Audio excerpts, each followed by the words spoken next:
Shalom, this is Yair Davidiy speaking to you from Israel. We are now about to discuss Denmark, the case of Denmark. We identified Denmark with the tribe of Dan, that people from the tribe of Dan settled in Denmark, and that they are a substantial proportion of the population, that from the point of view of the Bible, the point of view of the reality as we understand it, Denmark represents Dan, the tribe of Dan. Dan was one of the tribes of Israel. Dan was the son of Bilhah. Dan is a brother of Naphtali. Bilhah was the maidservant of Rachel. Rachel is represented by the English-speaking peoples. Jacob begat from Rachel Joseph and Benjamin. Joseph became the English-speaking peoples, Ephraim and Manasseh. Benjamin became a portion of Judah, even though there are elements from Benjamin amongst the 10 tribes as well.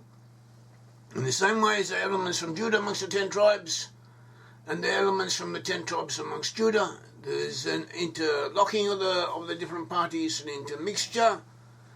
Nevertheless, each grouping has a tribe that is predominant within it. So too, on the whole, as you will see in this lecture, we will show that Denmark on the whole certainly belongs to the lost 10 tribes. Specifically, Denmark may also be allocated to the tribe of Dan. But the Israelites within Denmark do not all necessarily belong to Dan. There may be other tribes there as well. But Dan is the one that determines the national characteristics of the people. In order to determine if a tribe, if a people belongs to Israel or not, we apply the Brit-Am Criteria. The Brit-Am Criteria show us to what degree the people concerned belong to Israel, and whether or not they show us to what degree of certainty we may ascribe the people concerned as being Israelites, of being of Israelite origin. The criteria we use are blessings, first of all blessings according to the Bible. The Bible promised blessings to the lost 10 tribes. That is a blessing. The Bible promised blessings to all of Israel. Our understanding is that blessings came to fruition in the lost 10 tribes, so blessings were needed in order to fulfill the task of the 10 tribes. Judah had the task of keeping the law and maintaining the law, of being faithful to God Almighty, whereas the 10 tribes had the task of going down to the level of the Gentiles and then elevating themselves and bringing the rest of the world with them, which is what the 10 tribes to some degree did. And the blessings would be not only a reward for their fulfillment of this aspect of their task, but also a means to fulfill them. So to what degree the blessings, the physical and economic blessings that were promised to Israel have been fulfilled is is how we determine whether or not, how we determine to what degree a people belongs to those 10 tribes or not. We also have other indications of scripture, such as geographical locations and other things that can tell us which describe how the lost 10 tribes will be in the end times, and we see to what degree the people in question fit this description. In addition to that, we have groundwork, what we call groundwork, that is historical, archaeological, linguistic evidence on a secular level that also is consistent with Israelite origins, and to what degree the people concerned have this.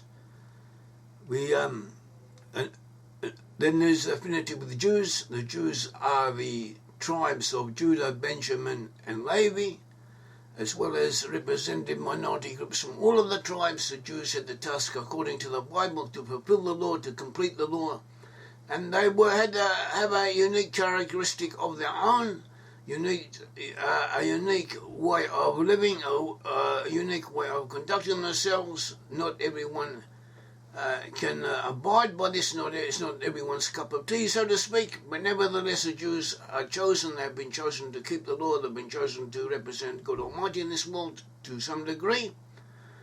And they are also a litmus test. How a people relates to the Jewish element within it shows us what the people are. So we would expect also that since the lost 10 tribes, even though they don't know who they are the brother nations to the Jewish people. To what degree they help the Jews or have affinity with the Jews, or at least tolerate Jews amongst them, that helps us determine to what degree they are of Israelite origin, because most nations of the earth historically do not like Jews. Jews have been persecuted everywhere. This was prophesied, and there are explanations for this, religious explanations, sociological explanations, all kinds of rationalizations can be given for this. Nevertheless, it was prophesied that it would be this way, and so how a nation relates to the Jews tells us to what degree of plausibility the idea that they belong to lost Israelites is applicable. We also have the innovation and intellect, originality, one could say, to what degree the people concerned conduct themselves, approach civilization, approach the world they live in, contribute to the world they live in, and this applies more to individuals within the nation concerned. For instance, the Jewish people have given the world the largest number proportionately of Nobel Prize winners of any people. So you have quite a few geniuses amongst the Jewish people, but the average Jew in the street is not a genius. Far from it. But we do get geniuses amongst them. So do the Scandinavians. We get very bright people amongst them, but most of them are not like this. So for this aspect, we look for outstanding the number of outstanding individuals in the nation concerned. We also expect the people who we need to define as to whether they're Israelite or not, to have a civilized influence on the others, and also in their own achievements, to have empathy for others within their own society, social justice, one could say, human values, to have some degree of Israelite self-identification, whether they consider themselves descended from Israelites or they have something parallel to Israelite consciousness, such as the Scottish, who had the idea of a national covenant, a bond with the Almighty, that they once all signed, and so too something similar occurred in South Africa, and most Israelite nations have something along those lines. So it is a valid measuring marker. In addition to that, the people we consider to be to decide whether or not they are of Israelite ancestry or not, they need family connection. They need to be physically related to others who have been proven to be Israelites, so that what reflects on the others reflects on them, and they in turn reinforce the others. And we need to find a tribal affiliation, that we can identify a people in question as belonging to one or other of the Israelite tribes, or perhaps several of the Israelite tribes. But we need to be able to locate, to give us some type of tribal specification to the people. So this is and now we in other talks, in other articles, we have shown in detail why we consider Denmark to be the tribe of Dan. We are now taking what we have said in the past and applying these criteria to Denmark. And we have blessings, biblical blessings, that were to be applied to Israel in their places of exile, and to be fulfilled especially through the 10 tribes. They were to be extremely numerous. See Genesis 15:5, 22:17, 26:60, 32:12, Numbers 23:10, Isaiah 10:22, 24:16, 26:15, Hosea 1:10. And we have found this. Denmark has today is about 6 million people. 6 million people, that is quite a number. There are also numerous descendants of the Danes, the people of Danish descent, in Britain, in Ireland, in the USA and elsewhere. So this is what we have. The tribe of Dan, when it came out of Egypt with the rest of the children of Israel, was the second most populous tribe, the second largest tribe in numbers. Out of all the Israelite tribes, Judah was the first and Dan was the second. Dan was the second, and Dan had 62,700 males between the ages of 20 and 60, apart from people above and below the ages of 20 and 60, and also women, and also the women folk.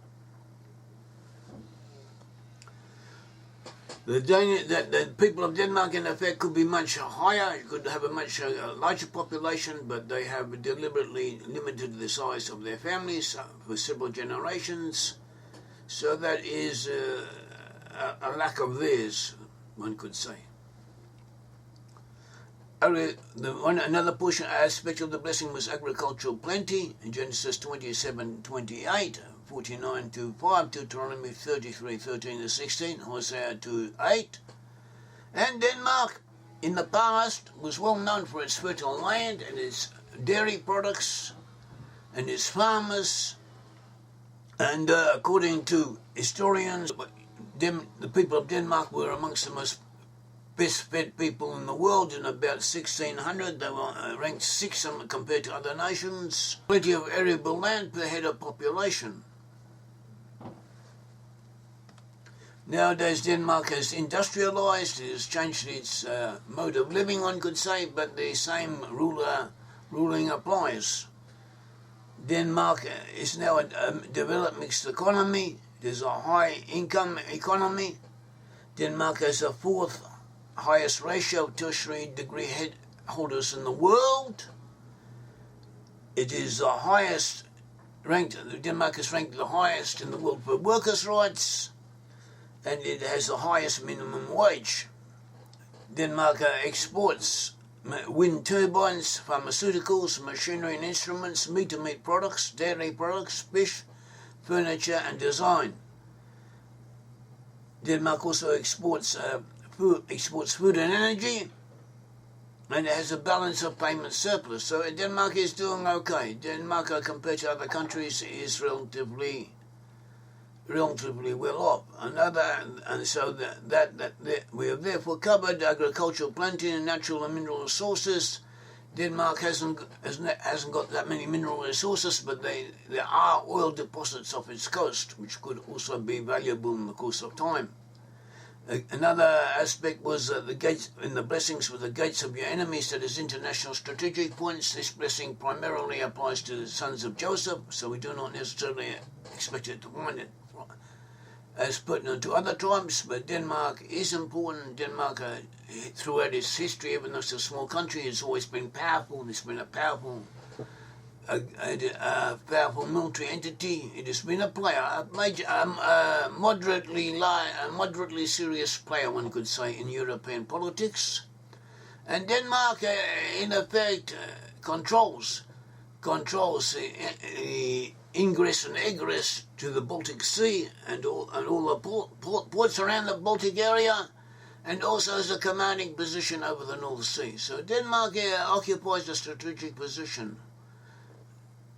It has an edge in this sense over its enemies, over those nations who are potentially adverse to it, and therefore it controls and therefore it benefits from the blessing to possess the gates of your enemies and the gates of those who hate you.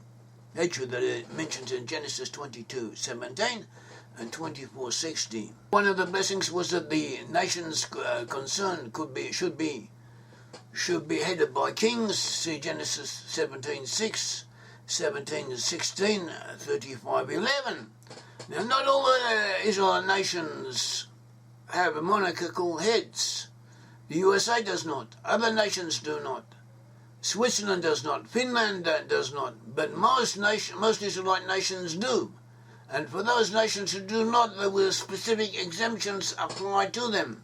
So Denmark does have a king. It has a monarch, a queen at the moment. And the ruling house of Denmark is the oldest one in Europe, possibly the oldest ruling house in the world. They have had a king since 940 CE. So Denmark fulfills this aspect. Now we get to indications of scripture. Geography. The lost ten tribes would be at the ends of the earth. See Isaiah 24:16, 26:15, 41:8-9, 43:6, 49:6. And Denmark is at the ends of the earth. When you take the land of Israel as at the centre of the earth, Denmark is a peninsula. Denmark is both a peninsula, it is just land, with a lot of large islands around it, with the population fairly evenly spread over all that area, apart from a few large cities. So Denmark fulfills this prophecy that the lost ten tribes will be at the ends of the earth. It also says there will be isles and peninsulas. So Denmark is both a major peninsula with islands. Indications our lost ten tribes would be associated with the Atlantic Ocean area. That is Tarshish in the biblical terminology. See Isaiah 69. And Denmark is adjacent to the Atlantic Ocean. Lost ten tribes will be mainly in the western locations from the land of Israel. See Isaiah 24:14, Isaiah 1:10, and that is Denmark is to the western land of Israel. It would also be to the northwestern land of Israel, Isaiah 49:12. Here too, this is pertinent. It would be the northland from the land of Israel. See Jeremiah 3:18 and 31:6-10. So this too is applicable. We should also find in the computer codes indications that the country concerned it does belong to the lost ten tribes, and we do find strong indications that this is so from the computer codes. See the Brit-Am website, where we have illustrations and explanations on this point. It says that in addition to the lost ten tribes being at the ends of the earth, they will also be in the best places, Atalea, in Isaiah 41:9, according to the Hebrew translation, and this is what we have. Denmark is indeed has a benign climate, relatively speaking, and it provides a comfortable environment for its inhabitants. This blessing was fulfilled. It says in Abaya 1:20, the lost ten tribes would be in Zarephath. Zarephath in Hebrew means France, usually France. Abarbanel, a famous commentator, showed how it meant not only France but also France and Britain. Nachmanides, that is Ramban, an important commentator in the book of Redemption, he says that Zarephath means the far north, the lands of the far north, and Denmark fits this. Another point is that dolmens, megalithic monuments, a type of megalithic monument showing a pathway of migration leading back from the land of Israel to the areas in question. And Denmark has a lot of dolmens. Denmark possibly has more dolmens within its land than any other country on earth. So it fulfills this aspect. And that they should be in several oceans. So we have the people of Denmark. The people of Denmark actually are surrounded by sea. They face the Baltic Sea on one side, the North Sea on the other. And we have people from Denmark in the USA and in other areas of the British dominions. So all of these points are fulfilled through Denmark. Past Denmark also had a colonial empire. It wasn't large, but it was substantial. They had places all over the earth. They had places in Africa and Asia, also in Europe, along the Baltic coast. They set up colonies, established colonies. They also worked together with the Dutch. The Danish cooperated with the Dutch Empire. The Danish and the Dutch cooperated in the overseas enterprises. So this is also important because we also identify the Dutch as belonging to the lost tribes of Israel to some degree. And we have, in addition to the dolmens, the groundwork, we have historical proofs showing that the people from the Middle East settled in Denmark. People from the Middle East, from the eastern Mediterranean area, that is, according to archaeological findings, people who had a contact with Egypt, with the land of Canaan, that is, with ancient Israel, with Lebanon, Phoenicia, with Cyprus, with Anatolia, the area of Turkey, and with Crete and with Mycenaean Greece. Denmark had received an input from all of these regions, also from Manoah in Crete. So Denmark definitely was connected with these areas, and there was an ethnic, an input of population from these regions, from one other of these regions to Denmark. We say that this input was specifically from, or mainly from Israel, Israelites who were exiled. How we understand it, that the Syrians were the largest empire in the world at the time when they conquered the northern tribes of Israel. We had 12 tribes of Israel. These 12 tribes separated into two different sections. The northern tribes of Israel were conquered by the Assyrians, so taken into exile by the Assyrians. The Assyrians at that time ruled all over the earth. The Assyrians were worked through proxies, through agents. They conquered other peoples, and then they brought these peoples into their coalition, one could say, to work for them. So the Assyrians had Philistines, that is Minoans, Greek peoples of Mycenaean culture and Minoan culture, who helped them colonize other areas. They also had the Phoenicians, who were actually Canaanites and Edomites, who had the maritime enterprises, and from these two groups of people, possibly other groups of seafaring people, the Assyrians set up colonies. They set up colonies where they would mine, work mines. In the time of the Bronze Age, we needed copper and tin to produce bronze. The Assyrian Empire also, due to climatic change and the different problems, needed food, set up lands to work food, and for different reasons they set up colonies in Britain, in Spain, and in Scandinavia. And so this is what happened in Denmark. This is how people from Israelite people of Israelite origin and other origins came to Sweden, came to Scandinavia in the first place, and they helped colonize the area and populate it. At a later date, other Israelites, who were also from the tribe of Dan, moved northwards through what was then Scythia. Nowadays it's mainly Russia. They moved northwards and through there and through northern Europe into Scandinavia, and they too settled in the region. And both of these groups who came to Scandinavia were of Israelite origin, and in Denmark, people who may be identified with the tribe of Dan came to predominate. So in this sense, and we have proof of this, we have proof of these ethnic movements, we have archaeological findings showing that peoples from the regions we described must have come to Denmark.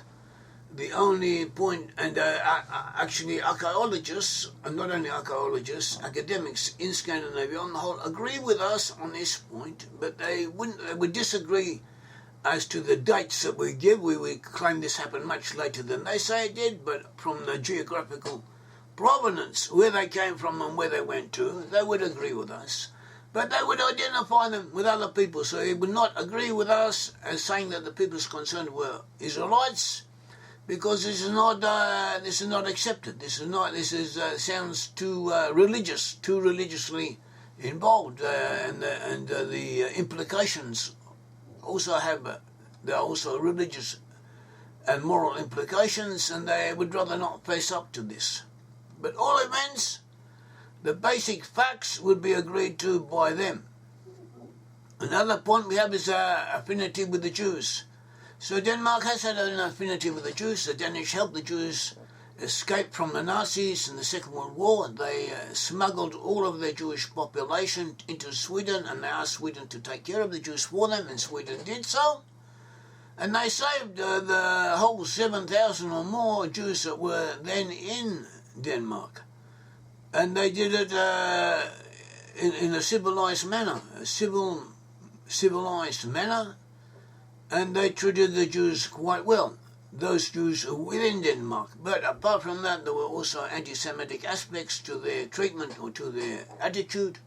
They didn't want too many Jews in their country, and they never did. So, as if to say, one could say that they have an ambivalent attitude towards the Jews. On the whole, they are positive.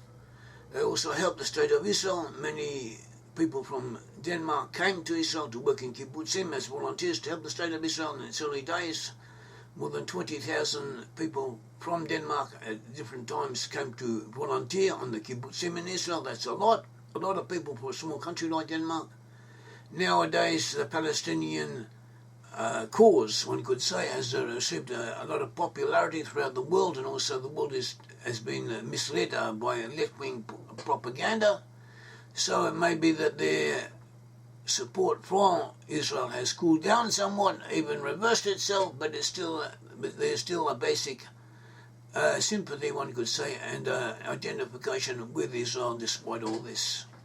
And points of identification, we said originality, innovation and intellect, civilizing influence, empathy, the doing of social justice. We've already touched on this, that the basic wage in Denmark is the highest in the world, and that the people are the most happy in the world, and that they are well off. So that meets this criteria.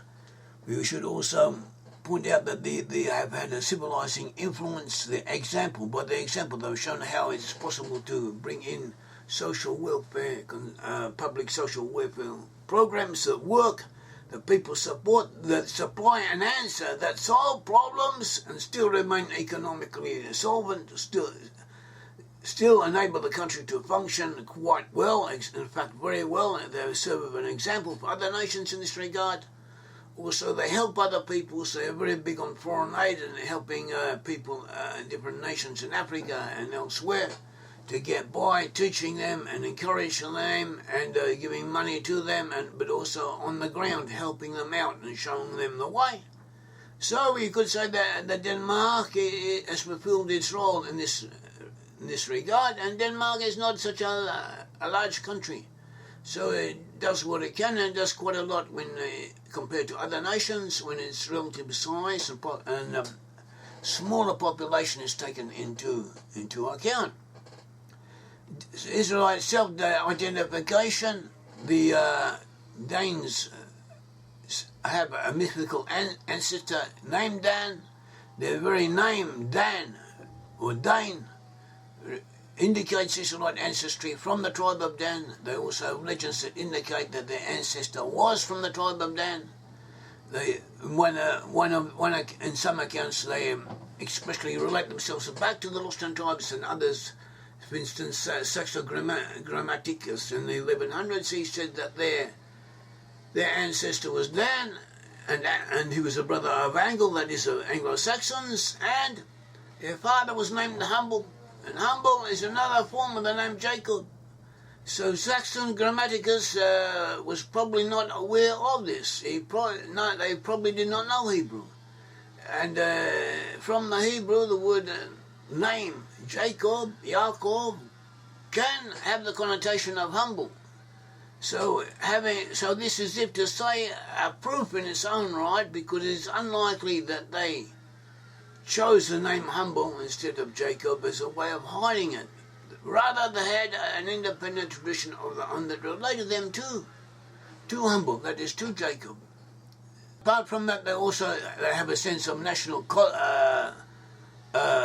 covenant, which is something that we look for amongst Israelite nations, but they express it more as national covenant as to enable each other to make life tolerable, to be civilized, one could say, and nothing much beyond that.